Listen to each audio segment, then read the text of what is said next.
Eis que estou convosco todos os dias, até a consumação do século. São essas as palavras de Jesus Cristo aos seus discípulos. E nós, nessa manhã, nos levantamos nessa segurança, nessa certeza que temos um Pai presente, que temos um Deus amigo, um Deus que supre as nossas necessidades, que está ao nosso lado em todo momento da nossa trajetória.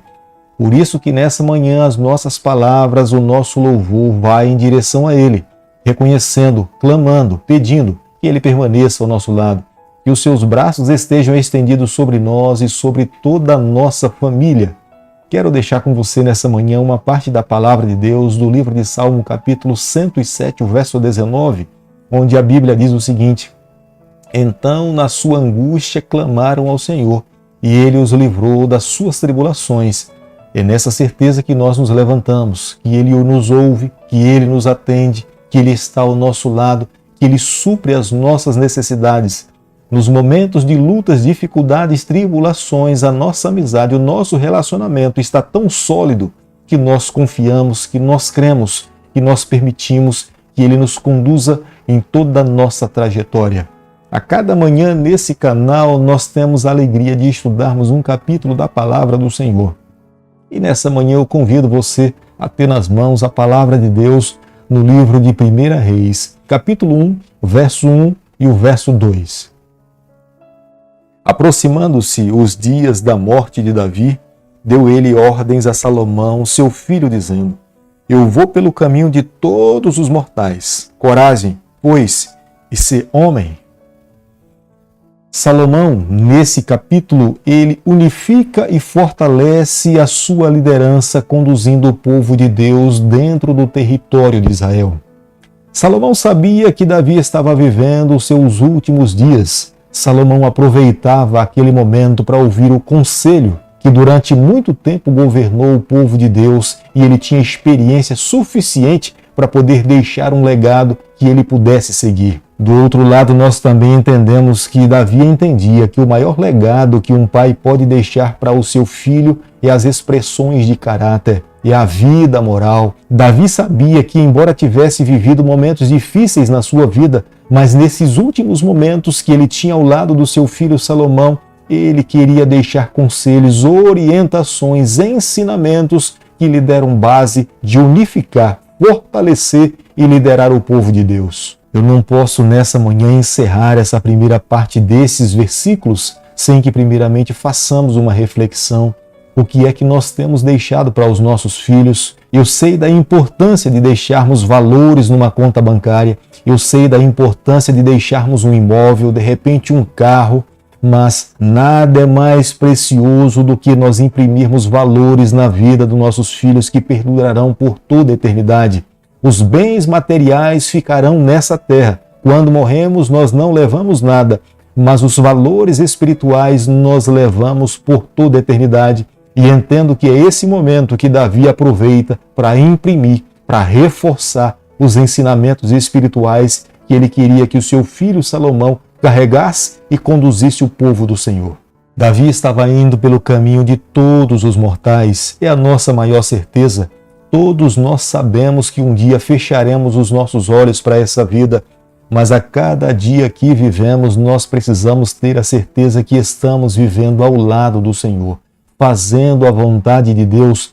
Se nós fortalecermos e desenvolvermos o nosso relacionamento com o nosso Deus, quando vivenciarmos os últimos minutos da história da nossa vida sob a face dessa terra, nós estaremos em paz, nós teremos tranquilidade, nós teremos segurança no nosso Deus. Portanto, esse momento será um momento tranquilo para todo aquele que desenvolveu esse relacionamento com o seu Deus. Os grandes homens de Deus que nós encontramos na Bíblia seguiram o mesmo caminho que Davi um dia seguiu.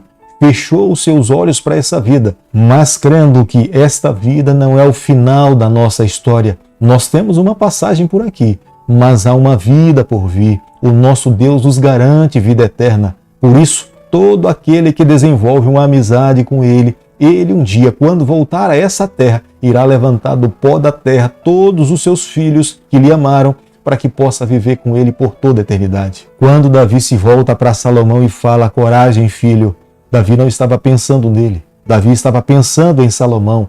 Davi estava pensando no futuro da nação. Davi pensava no seu filho assentado no trono. Davi lhe orientava a ter coragem, confiar em Deus e tomar medidas necessárias para que pudesse ser um instrumento nas mãos do Senhor em conduzir o seu povo sob a face da terra. No versículo 4 está aqui mais um conselho de Davi a Salomão.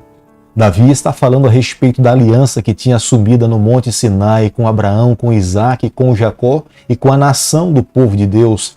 Ele sabia que ter Salomão no trono era resultado dessa aliança, era a bênção de Deus. Ele sabia que, embora estivesse fechando os seus olhos para essa vida, mas o nome de Davi, a sua geração, a sua descendência, permaneceria governando e conduzindo o povo do Senhor. Não havia uma bênção maior, mas Davi falava para Salomão da importância de viver uma vida em obediência a Deus, em guardar os seus ensinamentos, em seguir as orientações vindas do céu para que essa aliança não pudesse ser quebrada. Ainda Davi aconselhando a Salomão a viver uma vida íntegra diante de Deus e daqueles pelos quais Deus tinha lhe dado a oportunidade de liderar e conduzir, Davi fala da importância de fazer justiça. Joabe tinha matado Absalão. Joabe tinha matado 2 comandantes do exército de Davi, Amassa e Abner. Embora Davi estivesse deixando nas mãos de Absalão para concretizar a justiça, mas Davi estava falando que Joabe tinha matado 2 dos seus comandantes num período de guerra.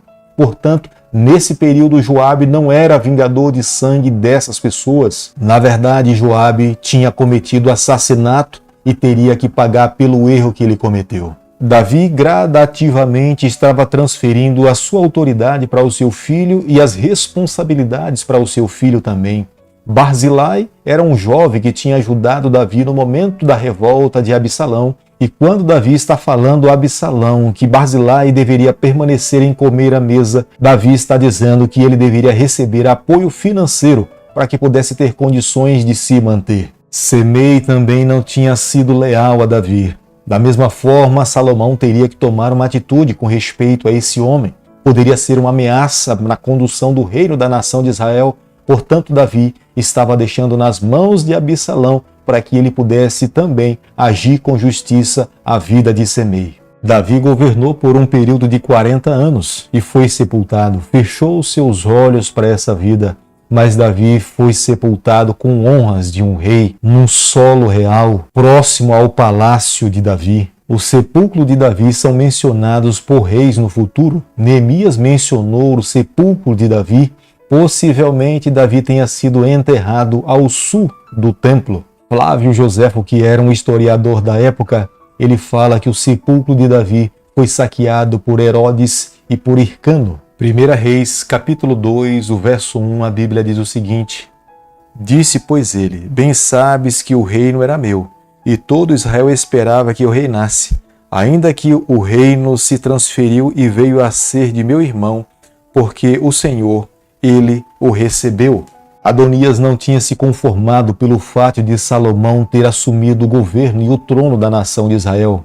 Ele busca a Betseba, com o intuito de fazer um pedido a ela como se Betseba lhe devesse algum favor. O pedido que Adonias faz a Betseba é que procurasse o rei e pedisse ao rei o direito dele se casar com Abisag, a sunamita, aquela que cuidou de Davi nos seus últimos momentos de vida. Salomão sabia que se ele desse a mão de Abisag para se casar com Adonias, ele estaria dando direito a Adonias de se assentar no trono. O pedido de Adonias a Salomão era um pedido maldoso, tinha segundas intenções. De fato, o seu coração não estava satisfeito, não estava feliz. Ele lutaria com todas as suas forças para tirar Salomão do trono e tomar a sua coroa. No Antigo Oriente, naquela cultura, tomar as esposas de um rei para si, depois que o rei estivesse morto, era advogar o direito de se assentar no trono. Salomão sabia perfeitamente que se Adonias se casasse com Abisag, ele estaria dando direito a Adonias de, no futuro, advogar o direito de ser o rei da nação de Israel. Abisag tinha sido a última concubina de Davi. Salomão sabia perfeitamente que o pedido de Adonias era uma traição à coroa real. para que ele pudesse se livrar por completo de todo o mal que poderia acontecer no futuro, Salomão pede a morte de Adonias.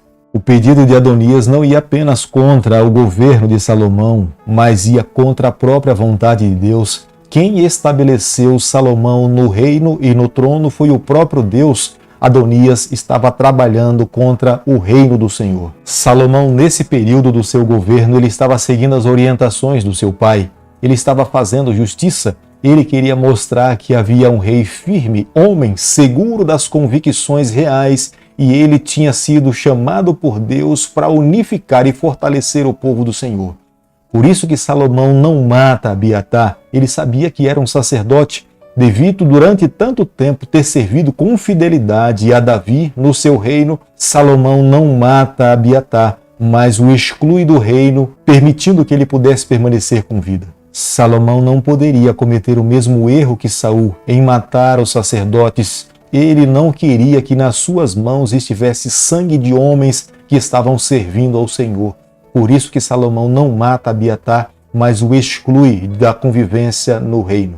Abiatar era o último descendente da família do sacerdote Eli. Cumpriu-se ao pé da letra a profecia de Samuel falando que não ficaria nenhum sacerdote em ofício da descendência de Eli. E Salomão foi o instrumento de Deus para mandar para Anatote Abiatar, que era descendente da família de Eli. Salomão estava seguindo restritamente a todos os conselhos do seu pai Davi. Chegou o momento de lidar com o problema de Joabe. Joabe sabia que ele tinha dado apoio a Adonias, e nesse momento, para que ele não pudesse perder a sua vida, ele entra dentro do santuário e segura na ponta do altar. Mas asilo dentro do templo só poderia ser dado para uma pessoa que de uma forma acidentalmente tivesse tirado a vida de alguém, que era completamente contrário da situação de Joabe. Joabe tinha matado 2 comandantes do exército de Davi e também tinha matado Absalão de uma forma proposital. Por isso que segurar nas pontas do altar não lhe daria nenhum direito de asilo. É por isso que Salomão pede para que Benaia, que era o seu comandante, fosse até o santuário e o matasse, porque ele carregava sobre os seus ombros uma dívida de sangue de homens muito melhores do que ele tirou a vida. O último dos rebeldes que Davi tolerou dentro do seu reino era Semei. Salomão, no governo, o convidou para que ele fosse até a corte e falou para ele que ele não morreria se ele não saísse da cidade de Jerusalém. Mas com o passar do tempo, 3 escravos de Semei fugiram do seu poder. E Semei saiu de Jerusalém na busca dos seus escravos. Salomão foi informado. E no seu retorno, Salomão o convida. E pelo fato de ter saído da cidade de Jerusalém, ter descumprido a ordem do rei, Semei foi morto. Quando nós fazemos um exame cuidadoso da palavra de Deus, nós vemos que o arrependimento de Semei não era real, não era verdadeiro. Se ele tivesse tido uma outra oportunidade, ele trairia Salomão, ele levantaria o povo contra o trono. E para que isso não pudesse acontecer, a única forma pela qual Salomão teria certeza que Semei não se levantaria contra ele era decretando a sua pena de morte. Querido amigo, nessa manhã, ao concluirmos o estudo do livro de 1 Reis, capítulo 2, eu e você, nós precisamos chegar à seguinte conclusão. O maior presente que nós podemos deixar para os nossos filhos é o nosso exemplo, é o nosso caráter. Nós poderemos dar para eles casas, carros ou deixar uma conta gorda no banco, mas se nós não deixarmos valores, princípios, ensinamentos que irão perdurar por toda a eternidade, de nada adiantou entregarmos para eles os presentes materiais. Nós precisamos entender uma coisa: a nossa vida não se limita apenas a essa terra, a nossa vida irá se estender por toda a eternidade. Portanto, os valores morais que nós imprimimos no coração da nossa família, dos nossos filhos, é que de fato darão frutos para a eternidade. Há um segundo conselho para nós nessa manhã. Quando nós olhamos para a palavra de Deus e vemos Salomão agindo com justiça ao ponto de tirar a vida de algumas pessoas, nós precisamos entender que nós temos um Deus justo. Não é o Senhor que tem prazer na morte do ímpio. Quando a sentença divina de fato recai sobre a vida de alguém, é porque esse já foi longe demais nos seus erros e nos seus pecados e não se apegou à graça do Senhor. Portanto, um ato final da justiça divina é eliminar por completo o transgressor, o pecado, para que reine paz, alegria, satisfação e harmonia para aqueles que creram e confiaram no braço do Senhor. Salomão jamais poderia ter paz no seu governo se ele mantivesse os rebeldes, aqueles que não apoiaram o seu pai, aqueles que não unificaram o povo do Senhor, que foram usados como instrumento do mal para trazer desordem e desarmonia. Jamais Salomão conseguiria viver uma vida tranquila. É por isso, como sendo o seu último ato, ele estava sentenciando à morte essas pessoas. Mas nessa manhã, eu e você refletirmos na nossa trajetória, nós precisamos nesse momento nos colocarmos nas mãos do Senhor. Entendemos que hoje nós estamos vivendo o período da graça, o período da misericórdia. Deus está nos dando a oportunidade de nos arrependermos, de confessarmos os nossos pecados, de mudarmos de vida, para que um dia, quando Ele voltar aqui a essa terra, que se dará o julgamento executivo, eu e você possamos receber das mãos do nosso Deus o direito da coroa, o direito da vida eterna, a imortalidade e entrarmos na Nova Jerusalém, e vivermos ao lado do nosso Deus por toda a eternidade. Mas hoje, eu e você, nós precisamos abraçar o nosso Pai, recebê-lo como sendo bênção em nossa vida. Isso nos dará o direito para vivermos na sua companhia para todo sempre. Querido Pai, nas tuas mãos, nessa manhã nós nos colocamos. Confessamos as nossas falhas. Por favor, Senhor, perdoa os nossos pecados. Nós oramos, nós pedimos e o fazemos em nome de Jesus. Que o Senhor te abençoe e te guarde. Que Ele faça resplandecer o seu rosto sobre você, que Ele tenha misericórdia de você, e sobre você nessa manhã Ele levante o seu rosto e conceda a sua paz em nome de Jesus. Amém.